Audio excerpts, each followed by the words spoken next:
ప్రభుత్వం అధికారంలోకి వచ్చి 2 సంవత్సరాల పైబడినటువంటి పరిస్థితి మనం చూశాం. వారి 2 సంవత్సరాల కాలంలో విద్యారంగాన్ని విధ్వంసం చేయడం,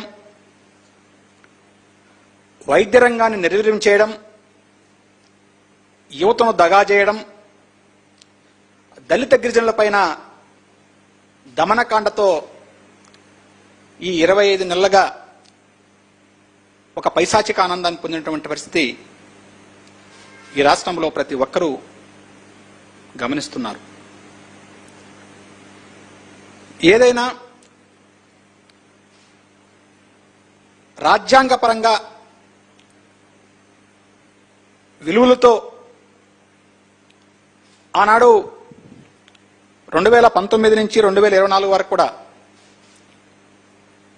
శ్రీ వైఎస్ జగన్మోహన్ రెడ్డి గారు గిరిజనుల పట్ల ఆయన తీసుకున్నటువంటి చొరవ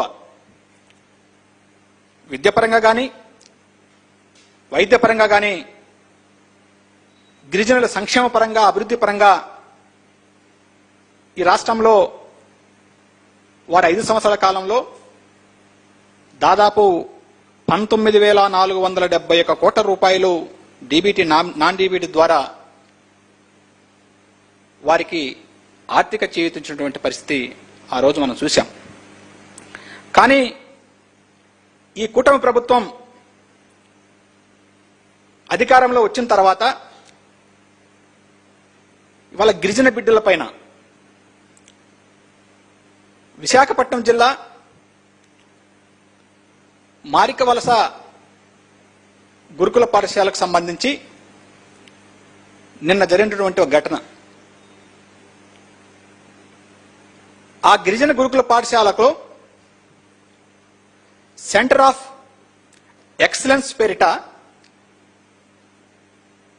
ఏదైతే మారికవలస గురుకుల పాఠశాల ప్రాంగణంలో ఏర్పాటు చేయాలని ఈ ప్రభుత్వం నిర్ణయం తీసుకోవడం, అక్కడ ఉన్నటువంటి 480 మంది విద్యార్థులను మంగళవారం అర్ధరాత్రి 10 గంటలకు పోలీసుల సహాయంతో గేటు మూసి ఆ విద్యార్థులను ఉన్న పలంగా మీరు ఈ హాస్టల్ను స్కూల్ను ఖాళీ చేయాలి, ఇక్కడ సెంటర్ ఆఫ్ ఎక్సలెన్స్ ఏర్పాటు చేయబోతున్నాం, మాకు రాష్ట్ర ప్రభుత్వం నుంచి అధికారుల నుంచి ఆదేశాలని చెప్పేసి పోలీసులు హడావుడి చేసి వాళ్ళను భయభ్రాంతులు గురి చేసి వారి యొక్క బట్టలను ట్రంకు పెట్టెలను వారికి ఇచ్చి అర్ధరాత్రి సమయంలో బస్సుల్లో ఎక్కించే కార్యక్రమం. నిజంగా ఇక్కడ మనం చూడాలి. ఇటువంటి ఘటన మనం ఎప్పుడు చూస్తాం? ఏదైనా పాఠశాల జూన్ జూలై మాసంలో పాఠశాల ప్రారంభానికి ఎక్కువగా హాస్టల్లో చదువుకున్న విద్యార్థులు కానీ లేదంటే గురుకుల పాఠశాల చదువుతున్న విద్యార్థులు కానీ వారి యొక్క బట్టలు కానీ పుస్తకాలు కానీ ఈ విధంగా ట్రంకు పెట్టెల్లో వారి పాఠశాలకు తరలి వచ్చే కార్యక్రమం చూస్తాం. కానీ విచిత్రం ఏంటంటే ఈ ప్రభుత్వంలో ఇవాళ ఆగస్టు మాసం అంటే పాఠశాల జరిగి ఒక 3 నెలలు అవుతా ఉంది. విద్యా సంవత్సరం మధ్యలో ఉన్నపలంగా వాళ్ళను భయభ్రాంతులకు గురి చేసి వాళ్ళ ట్రంకు పెట్టెలను పోలీసుల సహాయంతో బస్సులో నెట్టి తల్లిదండ్రులకు ఆ 10 గంటల సమయంలో మీ పిల్లలను ఈ విధంగా మార్చబోతున్నామని మెసేజ్ ఇవ్వడం, వారు భయాందోళనకు గురి కావడం.